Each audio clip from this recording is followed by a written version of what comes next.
안녕하세요. 짬독서 하러 지금 저녁 7시 47분인데 사무실로 나왔습니다. 어제 더 이어서 하려고 했는데 그냥 적당히 하기로 했습니다. 챕터 7의 현재 프레임, 과거와 미래가 왜곡되는 이유. 서태지의 멜빵바지. 서태지와 아이들 다 아시죠? 서태지의 멜빵바지. 유명 연예인들의 데뷔 시절 사진이나 동영상을 보여주는 프로그램이 인기를 끄는 이유는 그들의 과거 모습이 한결같이 촌스럽기 때문이다.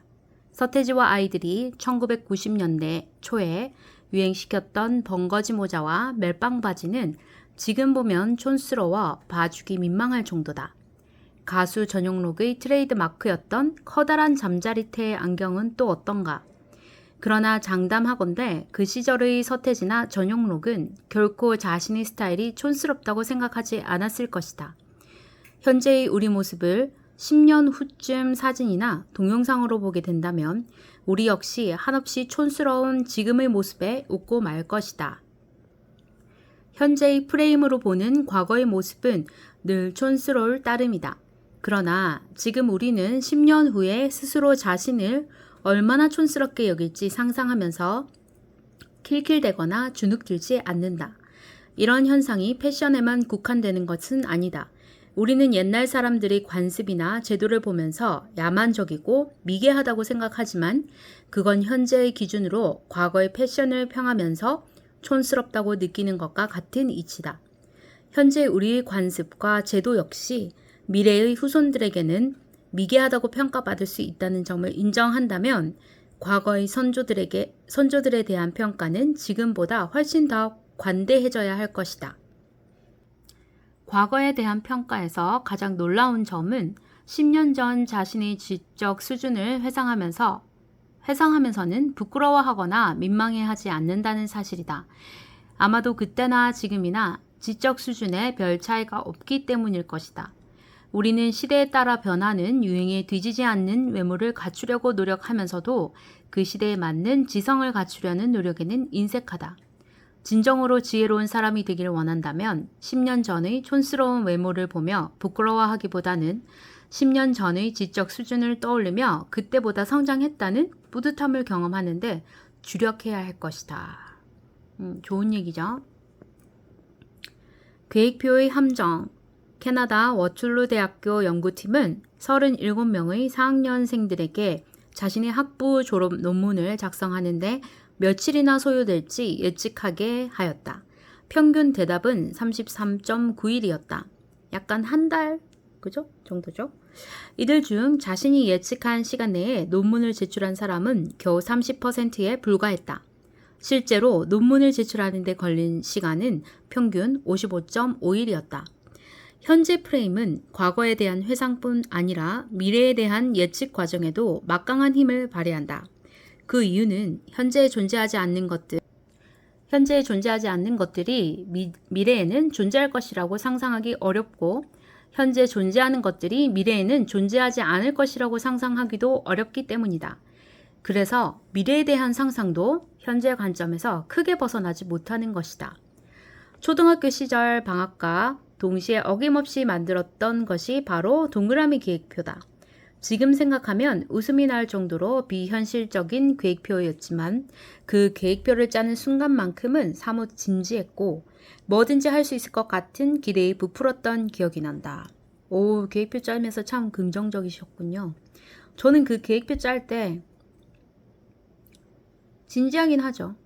근데 뭐든지 할 수 있을 것 같다는 기대는 안 했는데 잘 지킬 수 있을까? 그런 생각했는데 기상시간은 의뢰 6시 아니면 6시 반이다. 학기 중에도 일어나기 힘든 기상시간인데 늘 그렇게 무리한 계획을 세웠다. 평소에는 하지도 않던 아침 운동도 약방의 감초처럼 꼭 그려놓고 초등학생이 무슨 신문을 읽는다고 신문 읽기도 슬쩍 끼워놓고는 했다. 당연히 아침 공부는 필수 항목이었다. 모든 시간은 단 1분의 오차도 없이 정확하게 돌아가도록 빈틈없는 계획을 짜곤 했다. 근데 지금 생각해보면 정말 나를 위한 계획표 아니었던 것 같아요. 그죠? 누구나 보통 아침 공부, 뭐 기상, 뭐 세면 및 뭐 양치, 뭐 운동, 뭐 오전 공부, 오후 공부, 식사 시간, 근데 다 레퍼토리가 누구나 비교해도 거의 비슷했던 것 같아요. 정말 나를 위한다면 난 아침부터 푹 잘래. 그러니까 만약에 방학 계획표라 해도, 그리고 뭐 놀기, 뭐 이런 거를 마음대로 써보지는 못했던 것 같아요. 그러나 작심 3일까지 갈 것도 없이 방학 첫날부터 동그라미 계획표는 빛을 잃고 그 계획표는 그저 방학 숙제 제출용으로 전락하고 만다. 불행히도 우리는 그 과정을 초등학교 내내 반복하는 것도 모자라 중고등학교에서도 반복한다. 맞죠? 이번만은 예외라는 현재의 의지가 미래에 대한 상상을 지배하기 때문이다. 계획 오류는 대학생이 되어서도 멈추지 않는다. 1980년대 우리나라 대학가를 강타했던 것이 vocabulary 22,000, 또 33,000이라는 영어 어휘집이었다. 대학생이라면 반드시 공부해야 하는 통과 의례처럼 너도 나도 이 책을 끼고 다녔다. 22,000을 떼고 33,000으로 진입하게 되면 친구들 사이에서는 영어 깨나 하는 학생으로, 심지어는 의지 한국인으로 추앙받기도 했다. 그런 만큼 vocabulary 22,000을 완독하는 일은 쉽지 않았다. 이때 저는 이런 게 있는지는 몰랐는데, 제가 아마 이때는 어렸을 거니까 깐난뱅이네요. 1980년대면. 그런데 이제 이때 저는 또 생각이, 사전을 다 한 권을 다 완독을 하면 엄청 도움이 되지 않을까, 그런 생각은 해봤었거든요. 근데 사전 공부를 해봐야지 했는데 뭐 몇 장 하지 않고 그냥 형광색 펜으로 몇 번 하지 않고 그냥 스톱하게 되더라고요. 그러니까 잠깐 여기 위에 방학과 동시에 어김없이 만든 생활계획표 보겠습니다. 뭐 이 부분이 나오지 않을 것 같아서 이 그림은 그래도 한번 찍고 넘어가고 싶어서. 꿈나라, 운동, 식사, 아침 공부, 책 읽기, 검도 학원 가기, 점심 식사, 가족 공부하기, 신나게 놀기 3시간 놓네요. 오, 저녁 식사, 가족과 함께 대화하기, 오, 일기 쓰기. 저랑 많이 다르네요.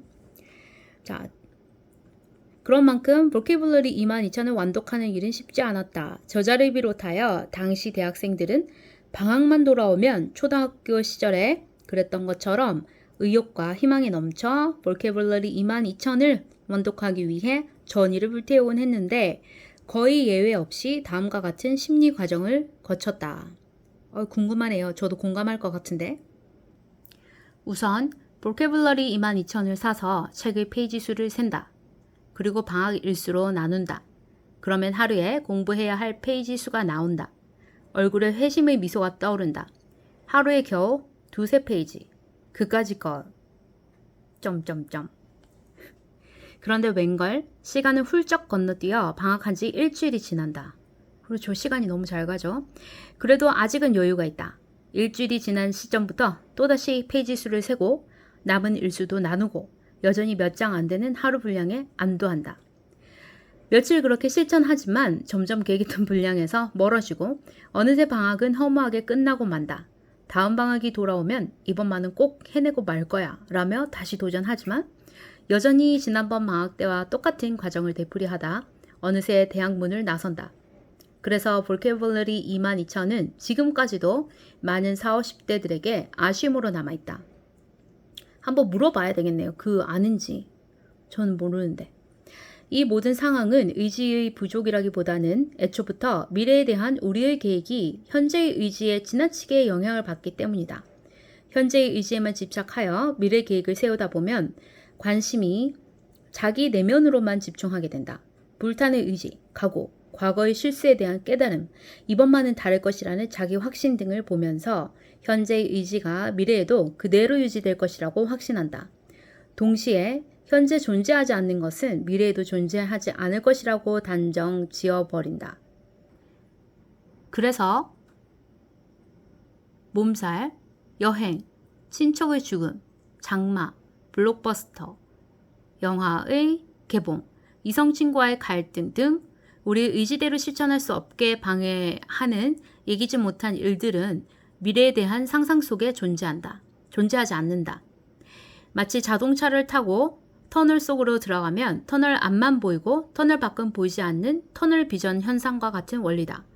미래를 예측할 때 현재 존재하는 자기 내면의 의지만 보는 우를 범하지 않으려면 현재에는 존재하지 않지만 미래에는 존재하게 될 여러 상황 요인들을 고려하는 지혜가 필요하다. 업무를 진행함에 있어서도 지나치게 낙관적인 계획을 세우는 사람의 말은 한 번 정도 걸러내고 듣는 마음의 여유를 가질 필요가 있다. 그렇죠. 근데 저 지금 한 20-30분 녹화를 하려고 했는데 잠깐 끊고 가야 될 것 같습니다. 방금 페이지를 여기서 이렇게 싹 넘어올 때 제가 멈춤을 했는지 안 했는지 기억이 안 나요. 그래서 중간에 잘렸는지 확인을 해서 잘렸으면 다시 읽어야 할 것 같아가지고 혹시라도 다행히 문제가 없다면 다음 영상에서 다시 이어가고 아니면 제가 새로 촬영한 거 올라가게 될 것 같습니다. 이따 뵐게요.